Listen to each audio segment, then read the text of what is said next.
Hello and welcome to Simplify Studies. Today we will study about landforms. Well, landforms can be classified into three main categories and they are mountains, plateaus and plains. So, let us first start with mountains. Any landmass which rises more than 900 meters above the average or mean sea level are called the mountains. About half of the surface of the mountain should have steep slopes.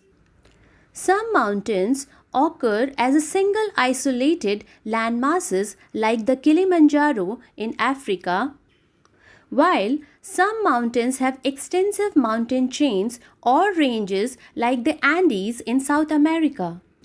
But some mountains are young and are still rising like the Himalayas in Asia. Then we have some mountains which are very old and nearly worn down like the Aravalli in India. The mountains are created when large part of the earth's crust are folded, faulted or deformed. In short, they are formed due to the movement inside the earth that sometimes changes the surface of the earth. The process involved in the creation of the mountains are called orogenesis. The Greek word orogenesis literally means the birth of mountains. Orogeny is defined as the period of mountain building. Next comes the hills.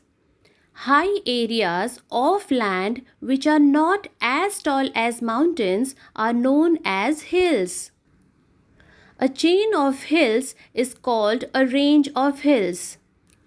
The low land lying between two hills or two mountains is called a valley. Often, streams or rivers flow through these valleys.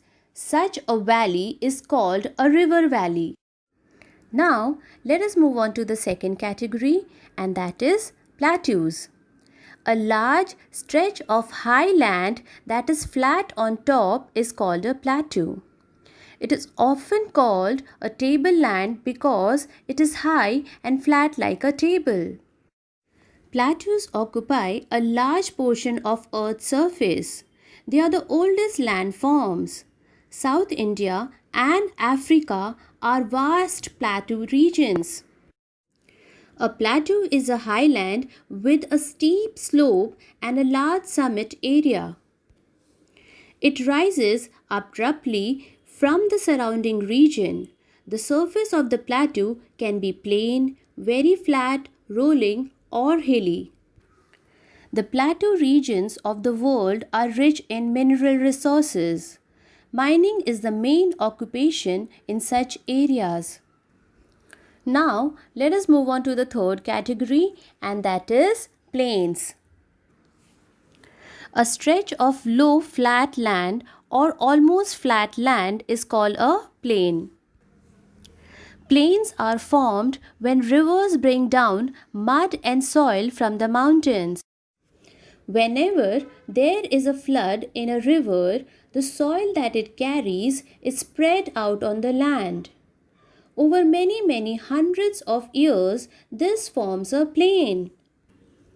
In short, plains are the lowlands found on the earth.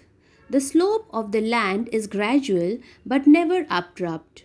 The plain area can be flat, moderately rolling, or even hilly. The plain regions of the world are suitable for agriculture, settlement, transportation, etc. These regions, particularly in the tropical and the temperate areas, are thickly populated. The alluvial plains of the world account for more than 50% of world's population. For example, the Great Northern Plains. Now, let us see few other landforms also. First, I'll start with deserts. A desert is dry land which receives little or no rainfall year after year. There are two main kinds of deserts: hot deserts and cold deserts. Hot deserts are sandy, windy, hot, and very dry. The largest desert, the Sahara in North Africa, is a hot and sandy desert. The strong winds in sandy deserts blow the sand into huge sand hills called the sand dunes. Some deserts, like the Gobi Desert in Asia, are rocky. Large areas of land that always remain frozen are called cold deserts. Antarctica is a cold desert. It is the coldest and driest continent on Earth.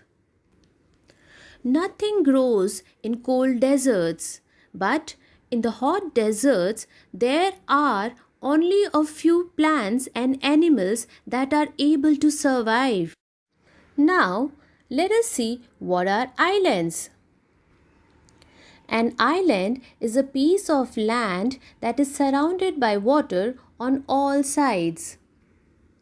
Australia is an island continent. Children, do you know?